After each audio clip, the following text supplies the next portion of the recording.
समावेशी साहित्य संस्थान की ओर से आज जो कार्यक्रम किया जा रहा है वह है समावेशी साहित्य की सारगर्भिता। और इस कार्यक्रम के लिए मैं आप सभी साहित्यिक मित्रों का स्वागत करता हूँ और सभी साहित्यिक बहन और भाई, आशा है कि समावेशी शब्द की गरिमा को ध्यान में रखते हुए और साहित्य की गरिमा को ध्यान में रखते हुए हम सब लोग सोचेंगे, विचार करेंगे। और मैं सबका स्वागत करते हुए इतना ही कहूँगा कि समावेशी का मतलब है जिसमें सब हो। सब का मतलब है हर तरह का साहित्य और हर क्षेत्र के लोग और हर वर्ग के साहित्य। जैसे कि विगत विगत दिनों और वर्तमान में भी जो साहित्य में चल रहा है कि बहुत सारे विमर्श प्रकट हुए हैं। उसमें नारी विमर्श भी है, दलित विमर्श भी है और अलग अलग तरह के विमर्श हैं। लेकिन साहित्य इन सब विमर्श को स्थान नहीं देता है वास्तव में। साहित्य सिर्फ और सिर्फ साहित्य को स्थान देता है और यही समावेश की अवधारणा भी है। जिस तरह से समावेश का अर्थ स्त्री पुरुष, अगड़े पिछड़े, गरीब अमीर, नगरीय और ग्रामीण, सुदूरवर्ती और समीपवर्ती, सभी का समावेश साहित्य में होना चाहिए, यही समावेश की धारणा है। तो साहित्य की धारणा यह भी मौलिक रूप से यही है कि साहित्य सबके लिए हो, सबका हो और सबकी बात कहता हो। तो इस समावेशी साहित्य संस्थान के प्रारंभ के लिए मैं आज के कार्यक्रम की अध्यक्षता की घोषणा उमेश जी, जो संचालक महोदय के हाथ में मैं माइक दूंगा या जिम्मेदारी दूंगा। तो निगम जी, अखिलेश निगम जी ने इस अवधारणा को बल दिया।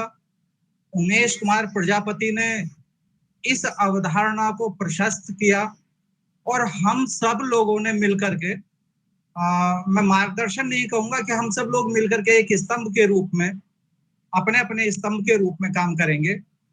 और साहित्य चूंकि एक अवधारणा नहीं होती है, एक स्तंभ नहीं होता है, तो हम लोग जितने भी शामिल होते जाएंगे वो सब अपने आप में स्तंभ होंगे। साहित्यकार कोई छोटा या बड़ा नहीं होता है। और चूंकि समावेशी की बात की जा रही है तो वहां छोटे साहित्यकार भी होंगे, बड़े साहित्यकार भी होंगे। उम्र का अंतर मैं इसमें इसलिए नहीं कहूंगा क्योंकि एक नया व्यक्ति आने वाला जो अभी कम उम्र है, उसके पास बहुत अच्छा विषय हो सकता है अपनी रचना के लिए, वो कहानी हो या कविता हो। और एक उम्र दराज की सोच हो सकता है कि वो कहीं जाकर के अटक गई हो। तो समावेशी की एक धारणा ये भी है कि अगर हम उम्र दराज होकर के या अहम पाल करके आगंतुक को, जो नवो जिसको हम नव उत्पादन कहेंगे, या बहुत सारे लोग इसी पटल से आकर के जन्म लेंगे साहित्य में, उनको हम इग्नोर नहीं कर सकते हैं, उनको नकार नहीं सकते हैं, उन पर उंगली भी नहीं उठा सकते हैं। क्योंकि जो साहित्यिक प्रवृत्ति होती है वो होती है सहज भाव से श्रोता होना। अगर कोई बहुत अच्छा श्रोता नहीं है तो मेरा आकलन तो ये है कि वो बहुत अच्छा लेखक कभी नहीं हो सकता, बहुत अच्छा साहित्यकार कभी नहीं हो सकता। तो हम सब लोग श्रोता रहे हैं और आने वाले श्रोताओं को में ही हम साहित्य की तलाश करेंगे। तो जो नव उत्पादन होगा इस पटल के माध्यम से, जो नव सृजन करता हमारे साथ जुड़ेंगे, तो उनका सम्मान भी उसी भाव से होना चाहिए जो सम्मान हमारा वरिष्ठों का होता है। तो ये भी एक धारणा होनी चाहिए। जब हम साहित्य की बात करते हैं या समावेशी की बात करते हैं, मैं समावेशी और साहित्य को एक ही भाषा के रूप में देख रहा हूँ, एक ही रूप में देख रहा हूँ। मैं इस समावेशी को और साहित्य को अलग नहीं कर पा रहा हूँ। और इसलिए अलग नहीं कर पा रहा हूँ क्योंकि साहित्य सभी के लिए है और समावेश सभी का है। तो ये भी एक कारण है। इसी धारणा को आशा है आप प्रबुद्ध जन जो भी मार्गदर्शन प्रशस्त करेंगे या जो भी नई अवधारणाएं बनाने का प्रयास करेंगे या पुरानी अवधारणाओं को तोड़ने का प्रयास करेंगे, तो अवधारणाएं तो ये स्पष्ट है, साहित्य के साथ समावेशी शब्द जुड़ा हुआ है। लेकिन इसकी आवश्यकता क्यों थी? आवश्यकता सबसे पहले तो स्पष्ट कर दूं कि हम सभी लोग जो साहित्य को जीने वाले लोग हैं, वो सभी अनुभव कर रहे थे लेकिन कह नहीं पा रहे थे। लेकिन जो साहित्य के साथ षड्यंत्र रच रहे थे या साहित्य को अपनी अपनी दिशाओं में मोड़ रहे थे या साहित्य को व्यक्तिगत धरोहर बना रहे थे, वो लोग धीरे धीरे समावेशी की भावनाओं से साहित्य को पृथक करते चले जा रहे थे। ऐसा मैं स्पष्ट रूप से कह सकता हूं। आप भी, संभावना है कि आप भी कहेंगे। लेकिन दिल्ली के गले में घंटी अखिलेश निगम जी ने बांधी, या यूं कह लीजिए तैयार की, और उमेश जी ने इस घंटी को बांध दिया। मेरे गले में तो बांध दिया, और आप लोगों के गले में भी मुझसे कुछ के पहले बांध दी और कुछ के बाद में बांध दी। हम जितने लोग इन दोनों भाइयों के साथ जुड़े हैं, तो वो ये मानिए कि हम समावेशी की घंटी हम बांध चुके हैं। अब इस घंटी को बजाने का समय है, और बजाने का अर्थ है कि जितना भी हम लयबद्धता के साथ बजाएंगे उतना अच्छा होगा। इस घंटी के बजने से बहुत सारे लोगों को चिड़न भी होगी, और बहुत सारे लोग हमारे साथ भी जुड़ेंगे, और बहुत सारे लोग हमें राय मशवरा भी देंगे। तो ये भी एक समावेश की अवधारणा है। जो लोग हमारी आलोचना, मतलब निंदा करेंगे, आलोचना नहीं कहूंगा मैं, आलोचना करने वाले लोग तो बहुत बाद में आएंगे। जो लोग हमारी निंदा करेंगे, तो इसका मतलब ये कि वो समावेशी साहित्य का प्रचार कर रहे हैं। जो लोग पक्ष में आएंगे, इसका मतलब ये कि वो समावेशी साहित्य की अवधारणा को मजबूत कर रहे हैं, प्रशस्त कर रहे हैं। और जो लोग न पक्ष में होंगे न विपक्ष में होंगे, सिर्फ बैठे हुए देख रहे होंगे, तो वो समय के इंतजार में होंगे, वो तोल रहे होंगे कि कौन सा पलड़ा भारी हो और किस तरफ हम लोगों को बात करनी है। उनके मन में कहीं ना कहीं संशय होगा। तो ये बहुत सारी धारणाएं अभी आएंगी।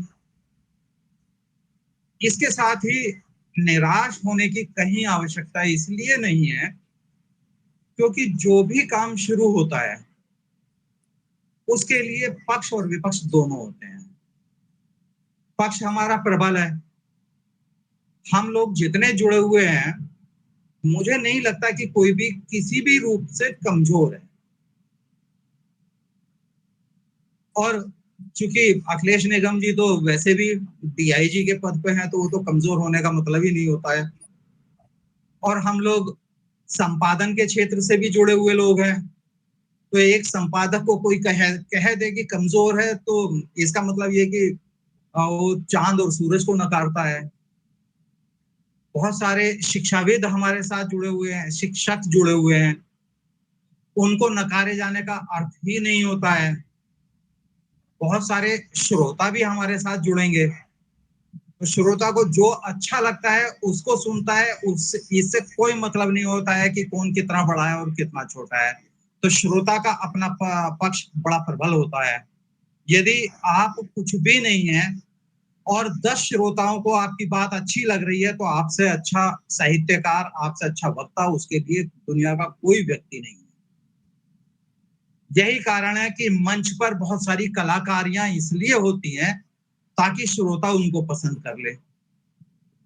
उनके बहुत सारे साहित्यकारों के पास या बहुत सारे मंचीय कवियों के पास बहुत सारे अर्थ नहीं होते हैं, लेकिन उनके पास सिर्फ और सिर्फ एक अर्थ होता है, श्रोताओं के दिलों में उतरना।